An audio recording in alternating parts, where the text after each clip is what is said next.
আমরা কোরআনকে যদি প্রশ্ন করি, কোরআন আল্লাহ তাআলা আমাদেরকে কেন সৃষ্টি করেছে, কোরআন আমাদেরকে সেই প্রশ্নের জবাব এমন ভাবে জানিয়ে দেয়।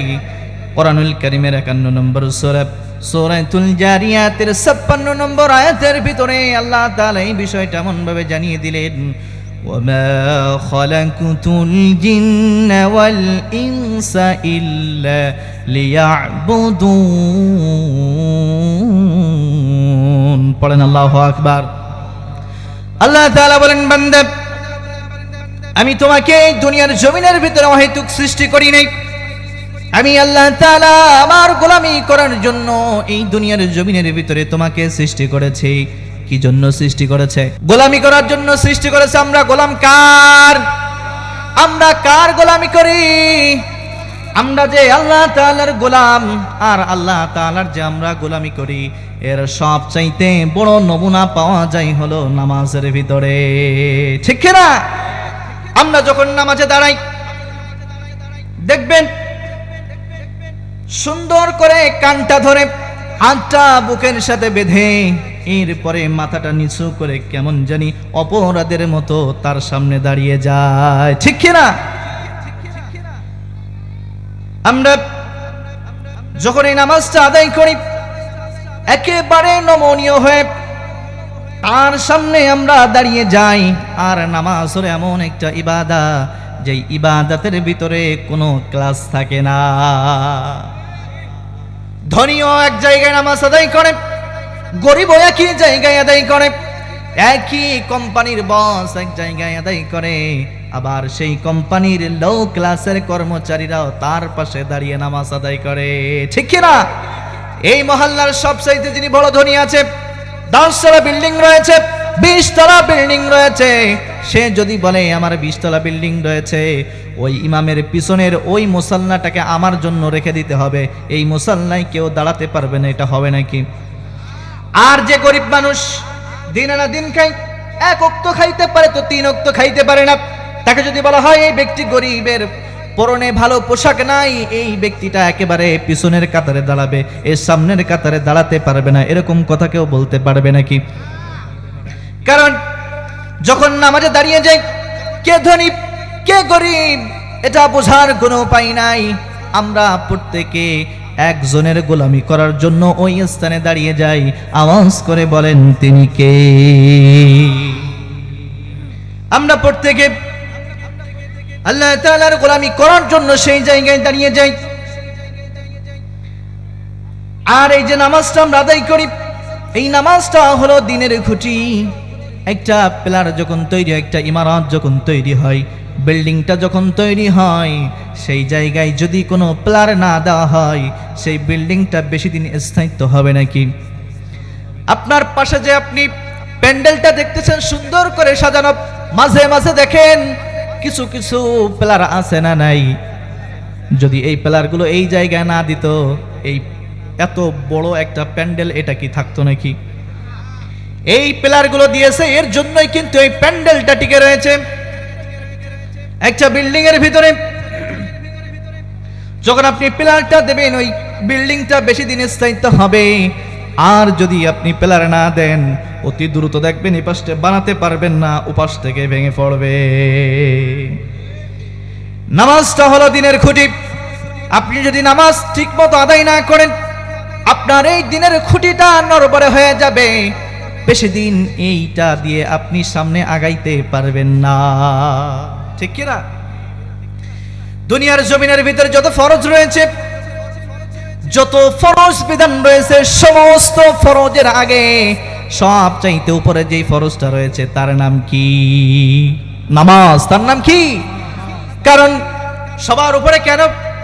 কারণ দুনিয়ায় আরো যত ফরজ রয়েছে, যাকাত রয়েছে, হজ রয়েছে, রোজা রয়েছে, সমস্ত ফরজের বিধানগুলো এই দুনিয়ার জমিনের ভিতরে সেগুলো নাজিল হয়েছে, দুনিয়ার জমিনের ভিতরে সেগুলো হয়েছে। কিন্তু একমাত্র নামাজ, যেটা আল্লাহ তাআলা তার নবীকে মেরাজে নিয়ে যে ভালোবেসে সপ্তম আসমানের উপরে যে সেখানেই এটাকে ফরজ করেছে। সুবহানাল্লাহ! তাহলে চিন্তা করেন সমস্ত ফরজের উপরে ফরজ কি? এই নামাজটাকে আল্লাহ তাআলা কখনো কখনো মানুষদেরকে জানিয়ে দিলেন হাফিজু, এটাকে তুমি হিফাজত করো, আকিমু, এটাকে তোমরা কখনো কখনো কায়েম করো। এত সুন্দর চয়ন দিয়ে আল্লাহ তাআলা এই নামাজের কথাটা মানুষের কাছে উল্লেখ করেছেন। আর এই নামাজ হলো বান্দার নিকটে পৌঁছানোর সবচাইতে বড় একটা মাধ্যম। কি? এই নামাজে বান্দার কাছাকাছি যাওয়া যায়। নামাজে বান্দার অন্তরে আল্লাহকে স্মরণ রাখার সবচাইতে বড় একটা মাধ্যম। আল্লাহ তাআলা কোরআনুল কারীমের ভিতরে বললেন, ওয়া আকিমুস সালাতা লিযিকরি, আর আমাকে স্মরণ রাখার সবচাইতে বড় মাধ্যম হলো নামাজ। কি? নামাজ। মুয়াজ্জিন যখন মসজিদে ফজরের আজান দেয়, যখন মাইক থেকে এমন ভাবে আজানটা আছে, আসসালাতু খায়রুম মিনান নাওম,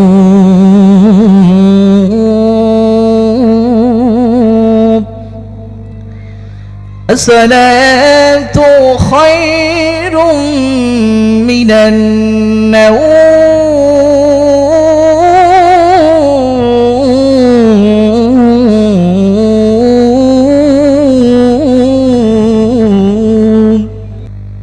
যখন মুয়াজ্জিন সাহেব ফজরের সময় মাইক থেকে আজান দেয়, আসসালাতু খায়রুম মিনান নাওম, ঘুম হইতে নামাজ উত্তম, যেই বান্দাগুলো এই আওয়াজটা শোনার পরে আরামের ঘুমকে হারাম করে ফজরের নামাজ পড়ার জন্য আসলো, এবং সেখান থেকে নিয়ে যারা ইমানদার, যারা মুমিন, তারা ফজরের নামাজ আদায় করার পরে একটুর জন্য বসে থাকে না। তারা চিন্তা করতে থাকে কখন জোহরের নামাজের সময় আসবে। ফজর তো শেষ, জোহরের সময় কখন আসবে, আমরা জোহরের সালাত আদায় করব। আবার যখন জোহরের নামাজ আদায় করা হয়ে যায়, মুমিন তার দিলটা ছটফট করতে থাকে কখন আসরের সময় আসবে, আমরা আসরের নামাজ আদায় করব। আসরের নামাজ শেষ হওয়ার পরে তারা চিন্তা করতে থাকে মাগরিবের সময় কখন আসবে, আমরা মাগরিবের সালাত আদায় করব। মাগরিবের সালাত শেষ হওয়ার পরে তারা ঈশার জন্য অপেক্ষা করে, ঈশা শেষ হওয়ার পরে আবার তারা ফজরের জন্য অপেক্ষা করে। ঠিক কি না? নবী করিম সাল্লাল্লাহু আলাইহি ওয়াসাল্লামের হাদিস, বাইনাল আবদি ওয়াল কুফরি তারকুস সালাহ, কাফের আর মুসলমানের ভিতরে পার্থক্য একটা মাত্র, সেটা হলো নামাজ। সেটা কি? আমাদের জাতীয় কবি কাজী নজরুল ইসলাম তাই তো সুন্দর করে তার কবিতার ভিতরে বলেছে, ঘুমাইয়া কাজা করেছে ফজর, তখনও জাগনি যখন জোহর, হেলাই খেলাই কেটেছে আসর, মাগরিবের ওই শুনিয়া যান, এখনো ঈশাতে আছে স্থান। সেই রুসুকরি মুসলমান দাওয়াত এসেছে নয়া জামানার, পাকেল্লাই ওড়ে নিশান। আল্লাহু আকবার! কত সুন্দর করে তিনি বলেছে। তার এই কথার ভিতরে, তার এই কবিতার ভিতরে কোরআনের যে আয়াতের ব্যাখ্যাগুলো রয়েছে সব কিছু এই জায়গায় পাওয়া যায়। তার কবিতা শুনলে মাঝে মধ্যে দোয়া আসে, আর তার যে কথাগুলো আল্লাহ তাআলা তার এই দোয়াটাকে কবুল করে নিয়েছিল। তিনি বলেছিলেন, মসজিদেরই পাশে আমার কবর দিও ভাই, যেন গড়ে হতে মুয়াজ্জিনের আযান শুনতে পাই, মসজিদেরই পাশে আমায় কবর দিও ভাই, যেন গড়ে হতে মুয়াজ্জিনের আযান শুনতে পাই। আমার গোরের পাশ দিয়ে ভাই নামাজিরা যাবে, পবিত্র সেই পায়ের ধুলি এ বান্দা শুনতে পাবে। আল্লাহু আকবার! আল্লাহ তাআলা তার এই কবিতা, তার এই কথাটাকে আল্লাহ তাআলা কবুল করে নিয়েছিল। মসজিদের পাশেই তার দাফন হয়েছে। অনেক মানুষ রয়েছে দেখবেন সারা রাত্র তারা ঘুমায় থাকে, ফজরের নামাজ তারা আদায় করেন, এরকম মানুষ আছে না নাই? এই মানুষদের উপরে আমার আফসোস হয়, তারা ফজরের নামাজ আদায় করলো না, জোহর পর্যন্ত যে তারা বেঁচে থাকতে পারবে তার কি কোনো গ্যারান্টি আছে? কেমন করে ঘুমাও তুমি, কেমন করে ঘুমাও তুমি, ফজর করে কাজা, এমন তো হতে পারে জোহরে জানাজা তোমার, এমন তো হতে পারে জোহরে জানাজা। ঠিক কিনা? হতে পারে কিনা? কিন্তু এই মানুষগুলোর কোনো টেনশন নাই, তারা এই নামাজটাকে ভ্রুক্ষেপ করে, তারা নামাজটাকে আদায় করতে চায় না।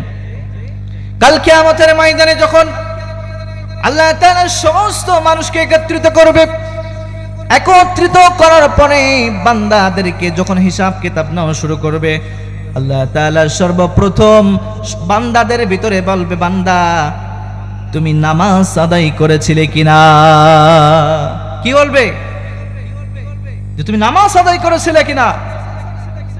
দুনিয়ার জমিনের ভিতরে যেই মানুষগুলো নামাজ আদায় করবে, সালাত আদায় করবে, তারা তো সেই দিন পার পেয়ে যাবে। আর যেই দিন প্রথম এই প্রশ্নটায় যারা আটকা পড়ে যাবে, ওই সমস্ত মানুষগুলোর বাকি সমস্ত হিসাবগুলো কঠিন হয়ে যাবে। আল্লাহ তাআলা বেনামাজিদেরকে শাস্তি দিবেন, বেনামাজিদেরকে তখন কিয়ামতের ময়দানে অপমান করবেন। বেনামাজিদেরকে বলবেন যে তোমরা আজকে এখানে সেজদা দাও। সমস্ত মানুষকে উদ্দেশ্য করে বলবে তোমরা আজকে এখানে সেজদা দাও। কিন্তু যেই মানুষগুলো দুনিয়ার জমিনের ভিতরে নামাজ আদায় করেছে, নামাজটাকে সুন্দরভাবে কায়েম করেছে, তারা সাথে সাথে সেজদা দিতে পারবে। আর যেই মানুষগুলো দুনিয়ায় নামাজ আদায় করতো না, তাদেরকে যখন সেজদা দেওয়ার কথা বলা হবে, তাদের পিঠগুলো শক্ত হয়ে যাবে, তারা কেউই সেজদা দিতে পারবে না। নাউজুবিল্লাহ। আল্লাহ তাআলা কোরআনুল কারীমের 68 নম্বর সূরা সূরাতুল কমারের 42 এবং 43 নম্বর আয়াতের ভিতরে আল্লাহ তাআলা এই বিষয়টা জানিয়ে দিলেন, ইয়াউমা ইউখসাফু আন সাকিন ওয়া ইদউনা ইলাস সুজুদি ফালা ইস্তাতিউন খাশিআতান আবসারুহুম তারহাকুহুম যিল্লাহ وقد كانوا يدعون إلى السجود وهم سالمون পড়েন আল্লাহু আকবার। আল্লাহ তাআলা বলবেন কিয়ামতের দিন আমি বান্দাদেরকে আদেশ করব যে তোমরা সিজদা দাও। যারা দুনিয়ায় নামাজ আদায় করেছিল তারা সিজদা দিতে পারবে, আর যারা দুনিয়ায় নামাজ আদায় করতো না তারা সেই দিন সিজদা দিতে পারবে না। তারা কোটি কোটি মানুষের সামনে অপমানিত হয়ে যাবে, তারা কেউ সিজদা দিতে পারবে না। আর তারা কোটি কোটি মানুষের সামনে সেই দিন তারা অপমানিত হয়ে যাবে। আর তাদের অপমানটা আরো বাড়ানোর জন্য তাদের জন্য আল্লাহ তাআলা একটা জাহান্নাম নির্ধারণ করে দিয়েছেন। সেই জাহান্নামের নাম হলো সাকার। নাম কি? যে 7টা জাহান্নাম রয়েছে, তার ভিতরে একটা শুধুমাত্র বেনামাজির জন্য স্পেশাল ভাবে বানিয়েছে, যাতে একটু আযাবটা বেশি করে দেওয়া যায়। এই বেনামাজিদেরকে যখন ওই জাহান্নামের ভিতরে ফেলানো হবে, ফেলানোর পর তাদেরকে জিজ্ঞাসা করা হবে। কি জিজ্ঞাসা করা হবে? দেখেন আল্লাহ তাআলা বললেন, ইয়াতাসাআলুনা আনিল মুজরিমিন। তখন তাদেরকে বলবে তোমরা কেন এই জাহান্নামের ভিতরে এসেছো? কেন তোমরা কি এমন কাজ করেছো যার জন্য তোমরা এই জাহান্নামের ভিতরে এসেছো? এই মানুষগুলো তখন জবাব দেবে, ক্বালু লাম নাকু মিনাল মুসাল্লিন। তারা তখন বলবে অনেকগুলো কারণের ভিতরে একটা, তারা বলবে যে আমরা দুনিয়ার জমিনের ভিতরে মুসাল্লি ছিলাম না, অর্থাৎ নামাজ আদায় করতাম না। এই কথা যখন তারা ফেরেশতাদের সামনে বলবে, তখন আল্লাহ তাআলা ওই সমস্ত ফেরেশতাদেরকে অর্ডার দেবেন, খুযুহু ফাগুল্লু, ধর এই সমস্ত মানুষদেরকে ধর, পাকড়াও কর। সুম্মা ফি সিলসিলাতিন জারউহা 70 দিরআন ফাসলুকু, এদের গলার ভিতরে 70 গজ লম্বা শিকল লাগে, এদেরকে টানতে টানতে জাহান্নামের ভিতরে ফেলা। নাউজুবিল্লাহ। কথা চিন্তা করেন, আল্লাহ তাআলা সেই দিন তখন বলবে, ধর এদেরকে পাকড়াও কর। ওই যে দেখা যাচ্ছে জাহান্নাম, ওর ভিতরে এদেরকে টানতে টানতে জাহান্নামের ভিতরে তাদেরকে আজকে ফেলে দেয়। এই যে সাকর নামক জাহান্নামের ভিতরে ফেলাবে, এই সাকর নামক জাহান্নামটা কেমন হবে একটু শুনেন। আল্লাহ তাআলা কোরআনুল কারীমের ৭৪ নম্বর সূরাতুল মুদ্দাসসিরের ভিতরে আল্লাহ তাআলা বললেন, ওয়ামা আদরাকা মা সাকর লা তুবকি ওয়ালা তাদার লাওয়াহাতুন লিল বাশার। এই সাকর নামক জাহান্নামের ভিতরে এক এক জনের জন্য ১৯ জন করে ফেরেশতা নিযুক্ত করবেন তাদের শাস্তি দেওয়ার জন্য। বেনামাজীদেরকে কেমন ভাবে শাস্তি দেওয়া হবে দেখেন। নবী করিম সাল্লাল্লাহু আলাইহি ওয়াসাল্লাম যখন মেরাজের রজনীতে গিয়েছিলেন আল্লাহর সাথে সাক্ষাতের জন্য, তিনি যখন জান্নাত ভ্রমণ শেষ করে জাহান্নাম ভ্রমণের জন্য গেলেন, সেখানে যাওয়ার পরে তিনি লক্ষ্য করলেন এক শ্রেণীর মানুষদের মাথাগুলোকে বড় পাথর এনে তাদের মাথার উপরে মেরে চূর্ণ বিচ্ছিন্ন করা হচ্ছে এবং তাদের শরীরের উপরে একটা বিষধর সাপ তাদেরকে কামড়াচ্ছে। এমন ভাবে যখন আযাবটা দেখলেন, দেখার পরে তিনি জিবরিল আমিনকে জিজ্ঞাসা করলেন, ভাই জিবরিল, এই মানুষগুলো কারা, কেন তাদেরকে এমন ভাবে শাস্তি দেওয়া হচ্ছে? এই মানুষগুলোর পরিচয় আমি জানতে চাই, কেন এমনি তাদেরকে শাস্তি দেওয়া হয়? এই কথা শোনার পরে তখন জিবরিল আমিন তাকে জবাব দিয়ে বললেন, নবী, এই মানুষগুলো হলো তারা দুনিয়ার জমিনের ভিতরে তাদেরকে যখন নামাজের জন্য ডাকা হতো, এই মানুষগুলো তখন তাদের এই নামাজটাকে ঠিকমতো কায়েম করতো না, তারা নামাজ পড়তো না। দুনিয়ার জমিনের ভিতরে তারা নামাজটাকে হেয়ালি করেছে, নামাজটাকে তারা সুন্দরভাবে আদায় করে নাই। এই জন্য আজকে তাদেরকে এমন ভাবে শাস্তি দেওয়া হয়। সম্মানিত হাজির, একটু চিন্তা করে দেখেন, জাহান্নামের ভিতরে আপনাদেরকে যারা নামাজ আদায় করে না তাদের মাথার ভিতরে বিরাট একটা পাথর নিয়ে তাদেরকে মারতে থাকবে এবং মাথাগুলো চূর্ণ বিচ্ছিন্ন হয়ে যাবে। আবার তাদেরকে উঠানো হবে এবং আবার তাদেরকে মারা হবে। বিরাট সাপ তাদেরকে ধ্বংসন করতে থাকবে, দংশন বারবার শুধু দংশন করতে থাকবে। আর একবার যখন কামড়াবে ১,০০০ বছর পর্যন্ত এই সাপের বিষের যন্ত্রণা থাকবে। একটু চিন্তা করেন, একটা পিঁপড়া যখন কামড়ায়, একটু কামড়ায় দেখবেন যে কয়েক সেকেন্ড শুধুমাত্র ব্যথা থাকে, তাই মনে হয় যেন পার থেকে মাথা পর্যন্ত জ্বলে যাচ্ছে। আর ব্যথার তীব্রতা এত বেশি হবে, এটা ১,০০০ বছর পর্যন্ত মানুষগুলো অনুভব করতে পারবে। শুধু তাই নয়, তাদের শাস্তিটাকে আরো একটু বাড়ানোর জন্য আল্লাহ তাআলা কি করবেন দেখেন, যে আল্লাহ তাআলার এইটাতে দিয়ে মজা লাগবে না। যেমন দেখবেন যে মাঝে মধ্যে যখন কোনো বাচ্চা অপরাধ করে, মা দেখবেন একটা কথা বলে যে আজকে তোর বাবা আসুক, তোর আজকে মজা বোঝাবে, আজকে তোরে মারবে, মজা বোঝাবে। মারটা কি আসলে মজার কিন্তু না, কিন্তু মজা শব্দটা কখন উচ্চারণ করে যে মারের তীব্রতা বাড়ানোর জন্য।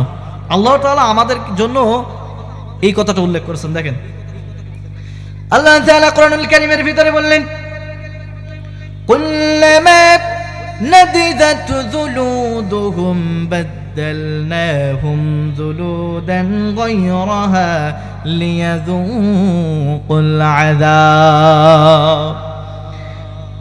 আল্লাহ তাআলা তখন ওই সমস্ত জাহান্নামীদের আযাবটাকে বাড়ানোর জন্য তাদের গায়ের উপর দিয়ে আরো একটা মোটা চামড়া তাদেরকে দিয়ে দিবে। যখন জাহান্নামের ভিতরে যাবে, যাওয়ার পরে তাদের চামড়াটা মুহূর্তের ভিতরে পুড়ে যাবে। আর যেন তারা তাদের ওই আযাবের মজা আরো বেশি বুঝতে পারে, এজন্যই তাদেরকে আরো বেশি মোটা একটা চামড়া তাদের দিয়ে দিবে। এই দুনিয়ার জমিনের ভিতরে নামাজটা তো খুব বেশি কঠিন কোনো কাজ নয়, নামাজটা তো বেশি কঠিন নয়। আমরা সব সময়ের জন্য দেখেন বলতে থাকি আমরা নামাজকে বলি আমাদের কাজ আছে, কিন্তু কাজকে বলতে পারি না আমাদের নামাজ আছে, ঠিক কি না? কিন্তু বলা উচিত ছিল কি তার উল্টা, নামাজকে বলো না কাজ আছে, কাজকে বলো আমার, কাজকে বলো আমার, নামাজকে বলো না কাজ আছে, কাজকে বলো আমার নামাজ আছে। নামাজ বিহীন পরপারে কি জবাব দেবে তুমি প্রভুর কাছে, ঠিক কি না? নামাজকে আমাদের কাজকে বলতে হবে যে আমাদের নামাজ আছে, নামাজকে বলা যাবে না আমাদের কাজ আছে। আল্লাহ তাআলা বললেন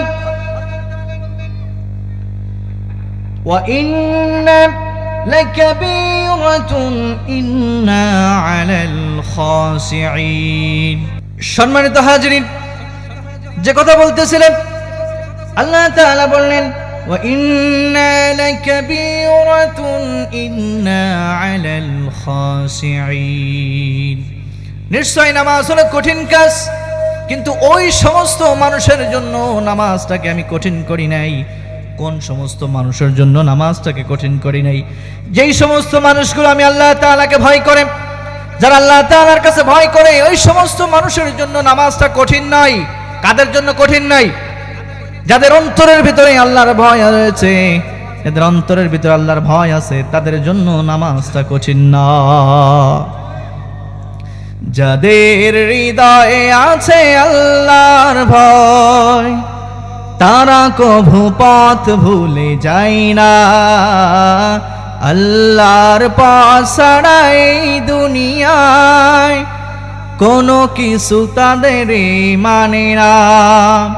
রাতের আধারে যারা সেজদাতে রয়, দু চোখের অশ্রুতে নদী যেন বয়। সলনার হাসানি যত আসুক, পিছনে ফিরে সে তাকাই না। যাদের হৃদয়ে আছে আল্লাহর ভয়, তারা কভু কোনো কিছু চায় না, ঠিক না? যাদের হৃদয়ের ভিতরে আল্লাহর ভয় আছে, তারা কাউকে ভয় পায়? তারা একজনকে ভয় পায়, আওয়াজ করে বলেন তিনি কে? সম্মানিত মুসলমান,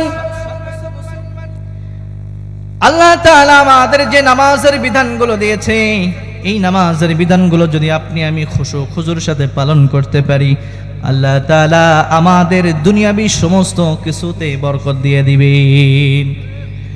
ইন্নাস সালাতা তানহা আনিল ফাহশাই ওয়াল মুনকার।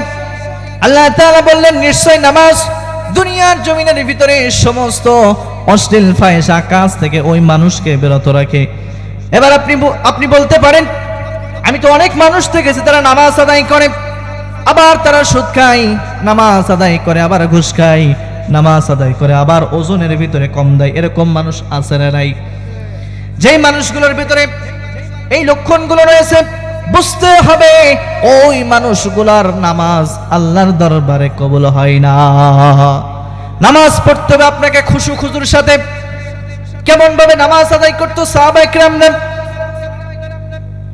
একবার একজন সাহাবী, তিনি যুদ্ধের ময়দানে গিয়েছে, তার পায়ের ভিতরে একটা তীর ঢুকেছে, বের করতে পারে না, তার ধারের কাছেও কেউ যাইতে পারে না।